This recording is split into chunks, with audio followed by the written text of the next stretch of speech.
Light weight బంగారు diamond ఆభరణాలు, వందల రకాల డిజైన్స్ ఏవైనా ధర మాత్రం ఒక్కటే. తరతరాలుగా మనం కొన్ని ఇబ్బందులు కూడా ఎదుర్కొంటూ వచ్చాం. కానీ ఇక్కడ మార్పు తీసుకురావాలంటే ముందల మనము స్కూల్ ఎడ్యుకేషన్లో మార్పులు తీసుకురావాలి. దానికి మన ప్రభుత్వం అనేక నిర్ణయాలు తీసుకుంది. తొలి నిర్ణయం రాజకీయాల్ని ప్రభుత్వ విద్యకి దూరం పెట్టాలని నిర్ణయం తీసుకుంది. మీరు చూశారు, ఎక్కడ కానీ మా ఫోటోలు లేవు, మా పార్టీ రంగులు లేవు, మీకు ఇచ్చే మెటీరియల్లో మా పేర్లు మేము పెట్టుకోవట్లేదు. ఎవరిని చూసి మనం సమాజానికి సేవ చేయాలి, ఎవరిని చూసి మనం మంచి పనులు చేయాలో వాళ్ళ పేర్లు పెట్టాం. డాక్టర్ సర్వేపల్లి రాధాకృష్ణన్ గారి పేరుతో స్కూల్ కిట్స్ అందజేశాం. డొక్క సీతమ్మ గారి పేరుతో ఈరోజు మధ్యాహ్న భోజనం పథకం అందజేస్తున్నాం. అంతేకాదు, గతంలో ప్రభుత్వం కార్యక్రమం చేస్తే ముందల పట్టుకెళ్ళేది మన పిల్లల్ని. ముఖ్యమంత్రి గారి ప్రోగ్రాం వస్తే మనం వెళ్ళాలి, మంత్రి గారి ప్రోగ్రాం వస్తే మనం వెళ్ళాలి. నేను ఆదేశాలు జారీ చేశా, మన పిల్లలు ఎక్కడికి వెళ్ళారు, ఓన్లీ చదువుతారని. ఏ ప్రోగ్రాంకి వెళ్ళేదానికి లేదు. ఇంకో పక్కన ప్రభుత్వ పాఠశాలలో కానివ్వండి, జూనియర్ కళాశాలలో కానివ్వండి, ఎక్సెప్ట్ జాబ్ మేళాస్ ఇంకెలాంటి కార్యక్రమాలు కూడా జరిగేదానికి లేదని మేము నిర్ణయం తీసుకున్నాం. దీంతోపాటు ఉపాధ్యాయులు అనేక ఇబ్బందులు గతంలో ఎదుర్కొన్నారు. యాప్ల భారం విపరీతంగా ఉంది. అది కొన్ని నిర్ణయాలు ఆల్రెడీ తీసుకున్నాం. ముందు కూడా మొత్తం స్ట్రీమ్లైన్ చేసి యాప్ల భారం కూడా తగ్గించాలనేది మన ప్రభుత్వం నిర్ణయం తీసుకుంది. ఇంతేకాకుండా కేజీ నుంచి పీజీ మొత్తం కరికులం రీవ్యాంప్ చేయాలని నేను ఒక కార్యక్రమం ప్రారంభించాం.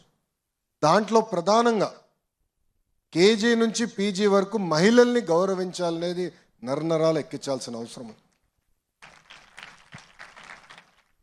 చట్టాలు ఎన్నైనా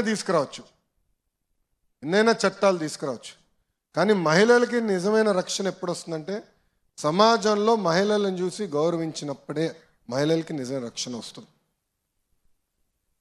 కొన్ని సినిమాల్లో మన భాషలో కొన్ని ఉంటాయి, అది నిజంగానే బాధ కలుగుతుంది. గాజులు తొడుక్కున్నారా అని అంటారు, అమ్మాయిలాగా ఏడవద్దు అని అంటారు. అది కరెక్ట్ కాదు.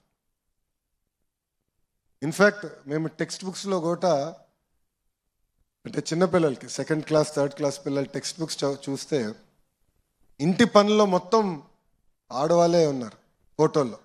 అంటే ఇల్లు ఊడ్చే దాంట్లో కానీ తుడిసే దాంట్లో కానీ. ఎందుకు అలా ఉండాలని అధికారులు నేను అడిగా.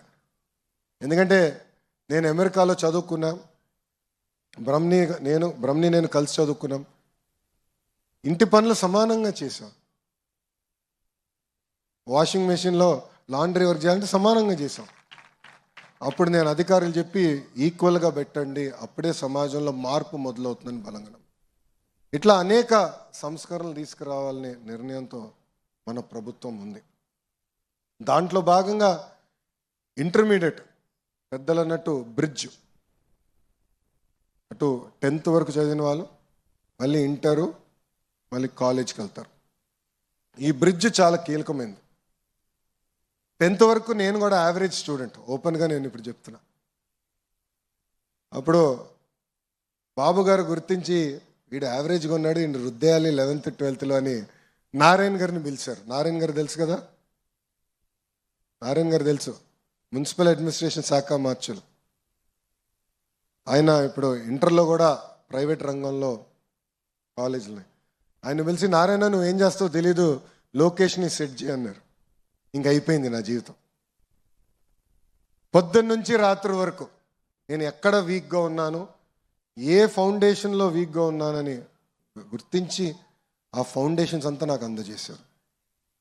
అది నేను ఇప్పుడు కూడా గుర్తుపెట్టుకొని మేడం గారితో రివ్యూ చేసినప్పుడు మన జూనియర్ కళాశాలలో ఉన్న పిల్లలందరినీ మిమ్మల్ని బైఫర్కేట్ చేసేదానికి కాదు, కానీ ఏబీసీ కింద కేటగిరీ చేసి కొంచెం ఇబ్బంది పడుతున్న పిల్లలకి సప్లిమెంటేషన్, మెటీరియల్, క్వశ్చన్ బ్యాంక్ అందజేసి ఏ ఒక్క విద్యార్థి ఫెయిల్ అవ్వకుండా చూసుకోవాల్సిన బాధ్యత మా పైన ఉందని గౌరవ కమిషనర్ గారు కూడా నేను చెప్తాను జరిగింది.